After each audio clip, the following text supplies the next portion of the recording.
A sea of sand stretched before me in a vastness that pushed the limits of my imagination. How could there be so much? Of course, it used to be an ocean, so it makes sense that the barrenness of the landscape was so immense, but to see it in person, well, it was just unbelievable.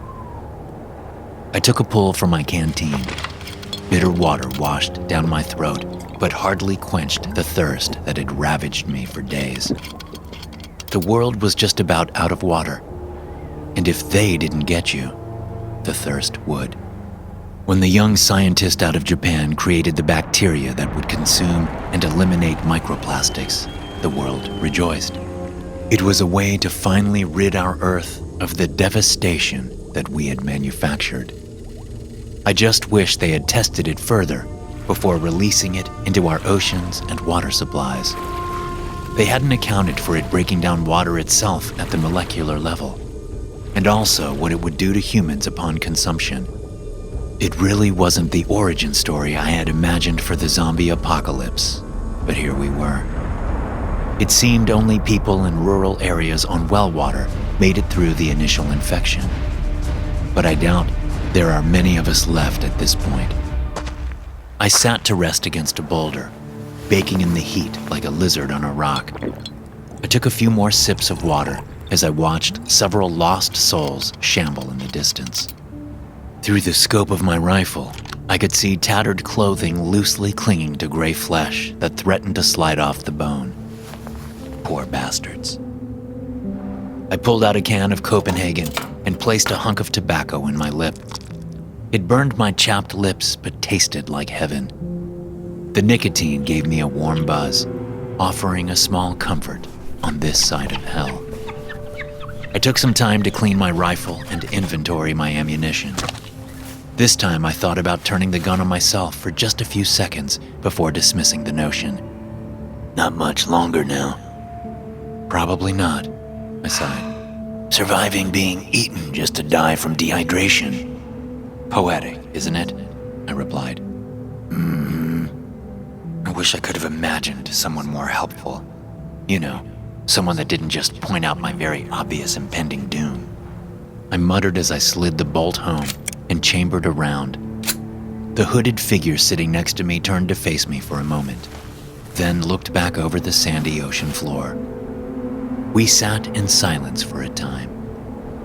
A breeze picked up from the west, cooling the sweat trickling down my back. A small respite from the heat. How about a joke then? He asked. Oh, this should be good, I replied, a little surprised. Why does water never laugh at jokes?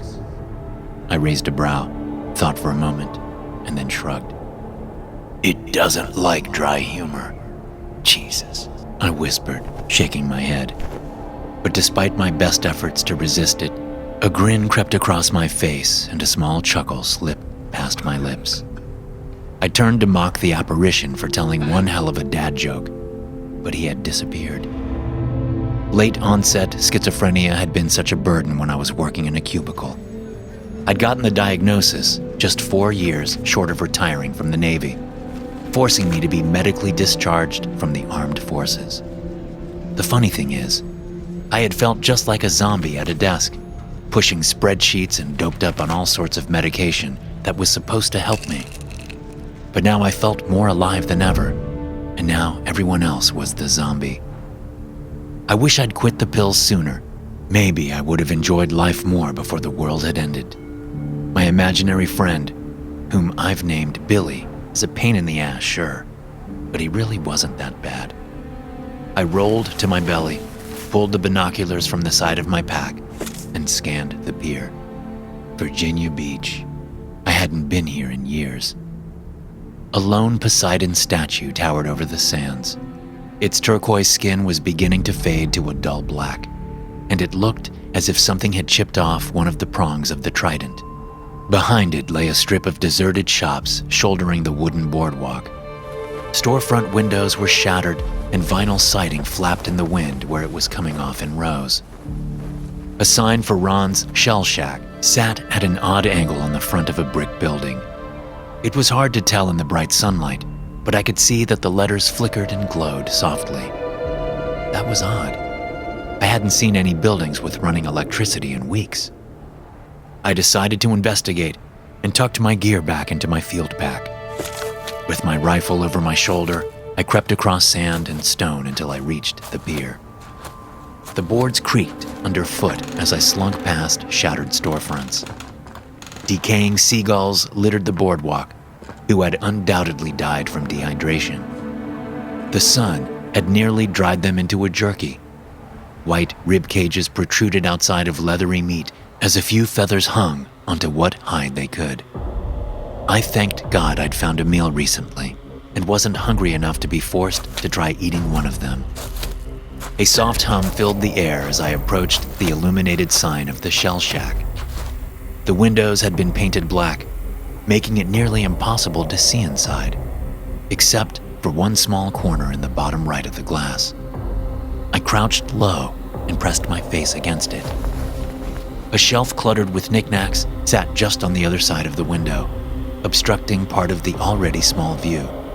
But I could make out a table and chairs and an overhead light that was on.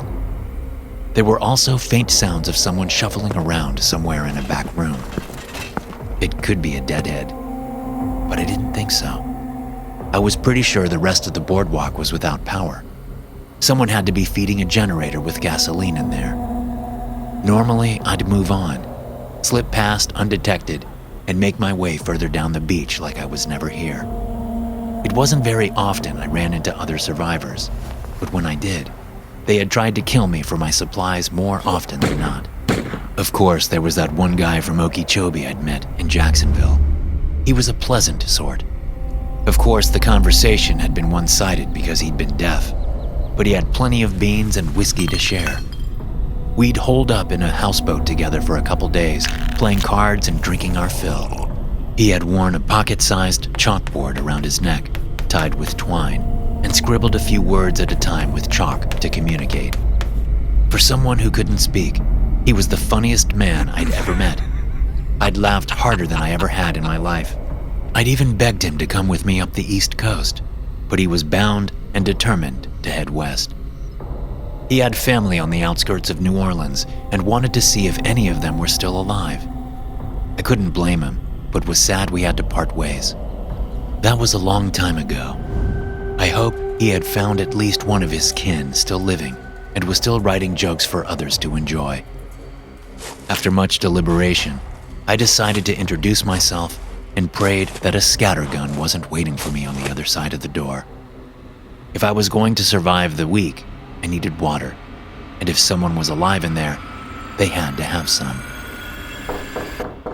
I heard what sounded like a pan drop to the floor from inside, followed by silence. I waited for a few minutes before I decided to knock again.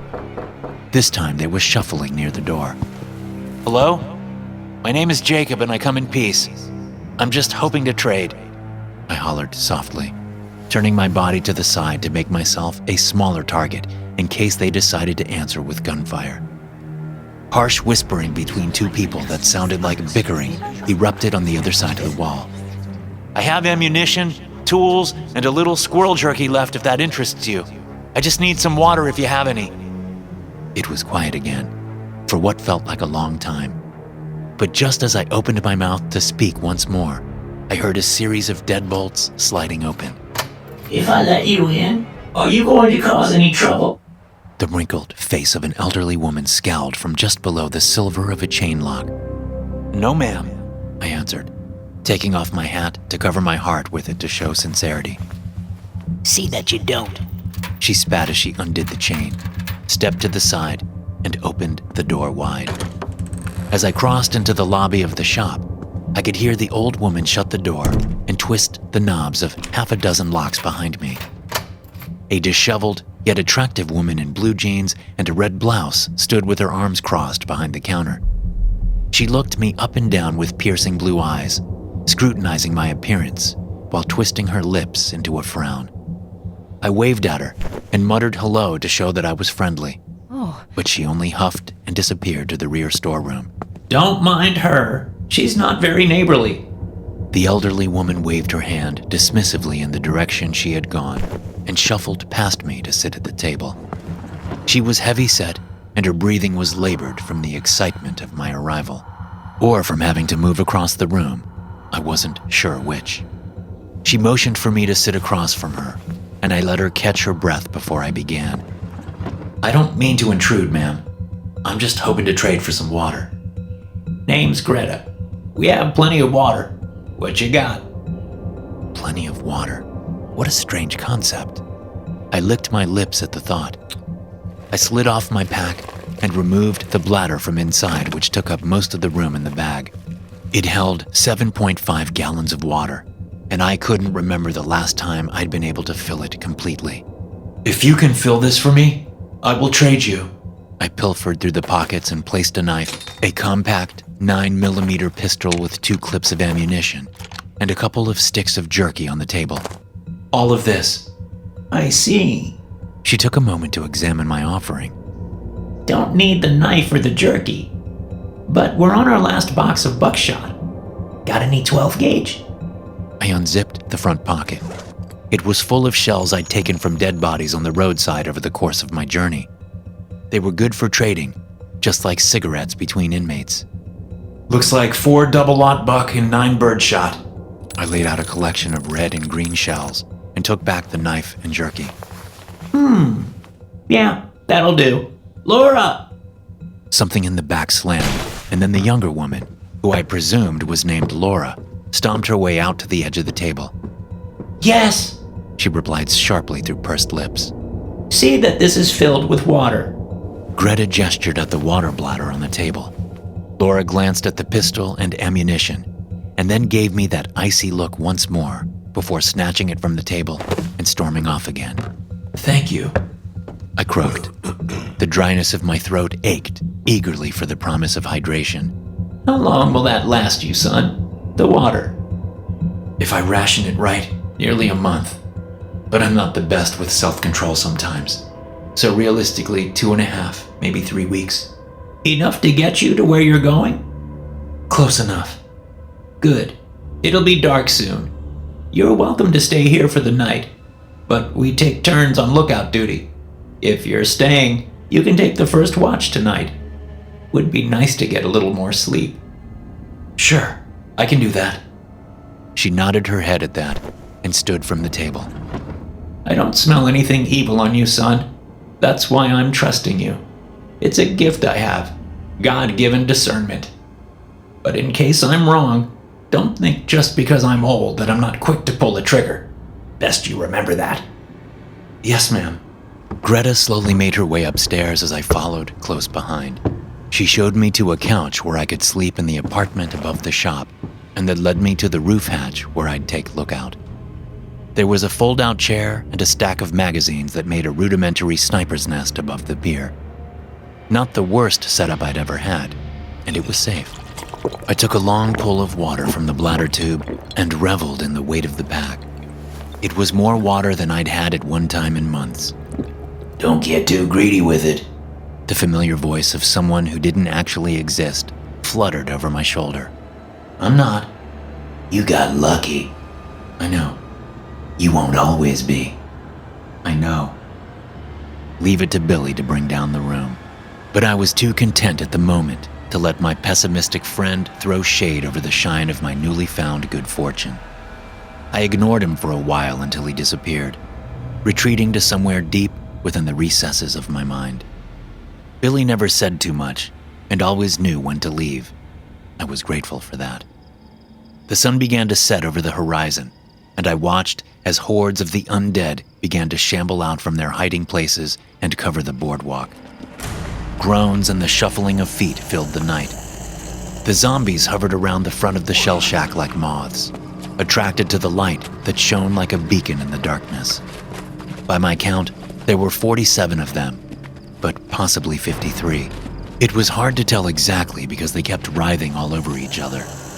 There were definitely too many to take on at once if we had to, but outrunning them wouldn't be a problem, as long as we could find a place to hide a few miles down the beach. I was halfway through mulling over my contingency plan if worse came to worst. Then the roof hatch opened. To my surprise, Laura climbed out from the opening carrying 2 solo cups. Hey, Jacob, is it? I nodded my head yes. Call me Jake. Okay, Jake. Look, I'm sorry about earlier. I tend not to trust people right away, unlike Grandma. It's fine. You don't know me, I get it. I'd be the same way if I were you. Let's start over. I have some wine. It's not very good, but would you like some? She held out the plastic cup. I'd love some, I stammered. She flashed a smile that made my stomach sink a little bit. My God, she was pretty. I took a sip and smacked my lips noisily. It was terribly bitter and overly sweet at the same time. I told you it wasn't good. She laughed and took a drink from her own cup. Yeah, it's pretty awful. What is it? Boone's Farm. Oh, wow. Throwback, I chuckled. Right? The other morning I was fortunate enough, or unfortunate rather, to find a bunch of it at the little grocery store in the corner. All the other alcohol was taken, except for the Boone's Farm wine coolers. Couldn't imagine why. Still, you can't be too picky here at the end of the world. Agreed. We both grinned and then shared a silence for a while, serenaded by the sounds of the undead below. So, Greta is your grandmother? I asked, wincing through another gulp of wine. Oh no, that's just what everyone called her. Everyone? Her smile faded at my question as she fussed at the wrinkles in her blouse and then stared off into the sands. We used to be part of a big group. We held up at a church further inland from here, but we scattered when we got overrun. I'm so sorry. I immediately regretted asking the question. No, it's fine. We came here because the store had a generator. Thought it would be a good place to hold up until we could find the others. My brother Eric and his friend Kyle were with us, but they went looking for the others and never came back. They might make it back. How long ago was that? No, I don't think so. It was 4 months ago. Damn. Silence hung stale in the sadness of the air. I tried to think of something comforting to say, but came up with nothing. She must have sensed my floundering and patted my shoulder. It's okay, really. What about you? Where are you headed? New Haven, Connecticut. Oh yeah?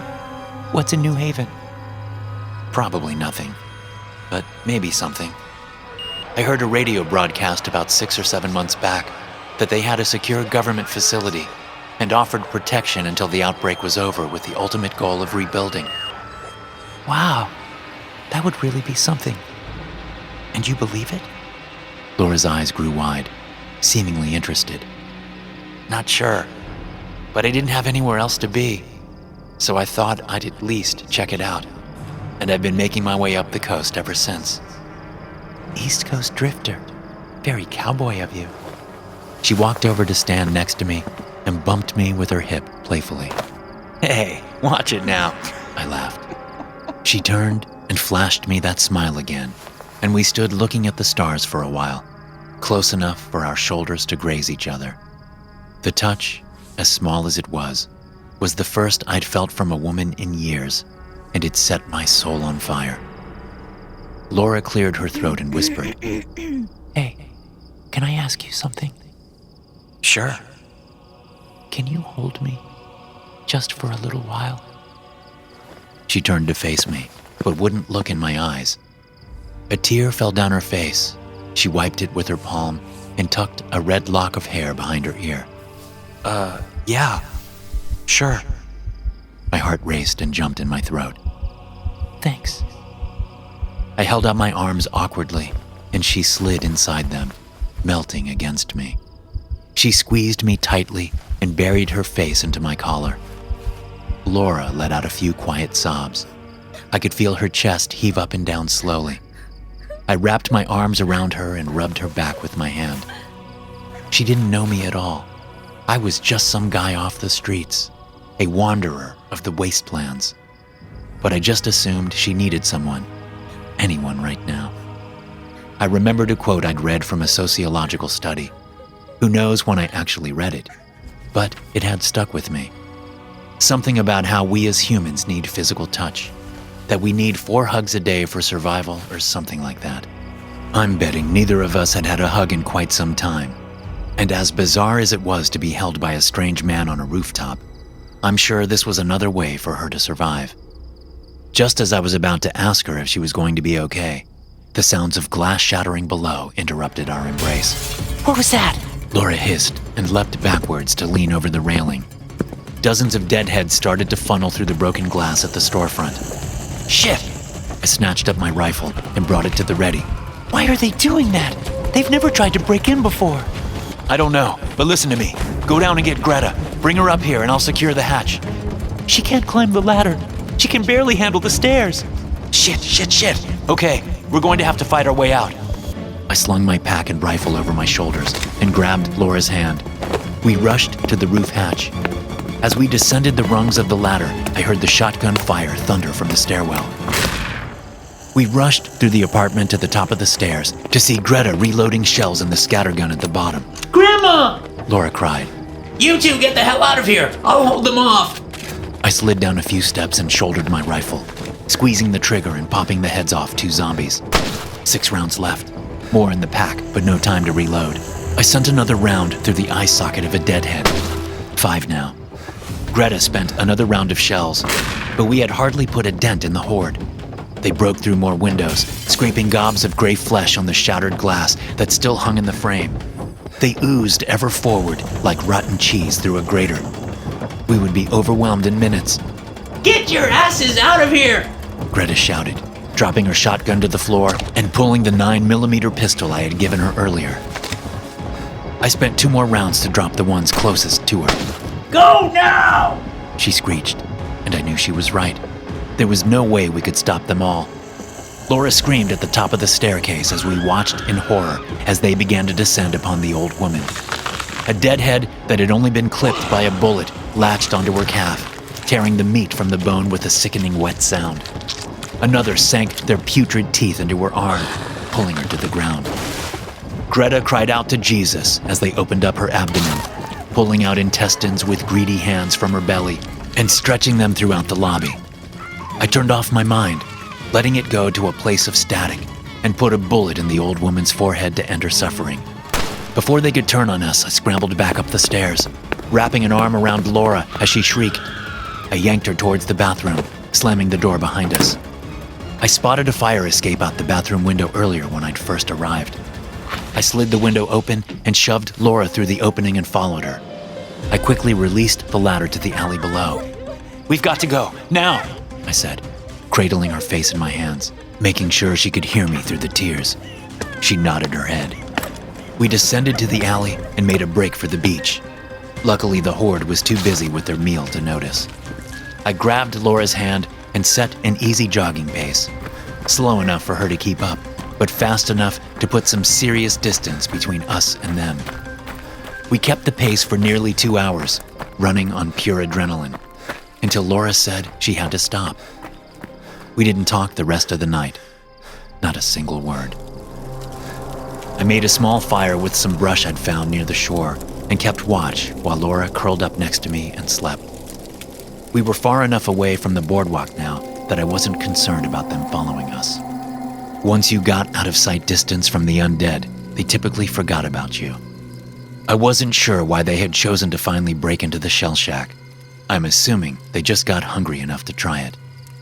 It was unfortunate, and most likely a random bit of bad luck, but I still couldn't help feeling like it had somehow been my fault.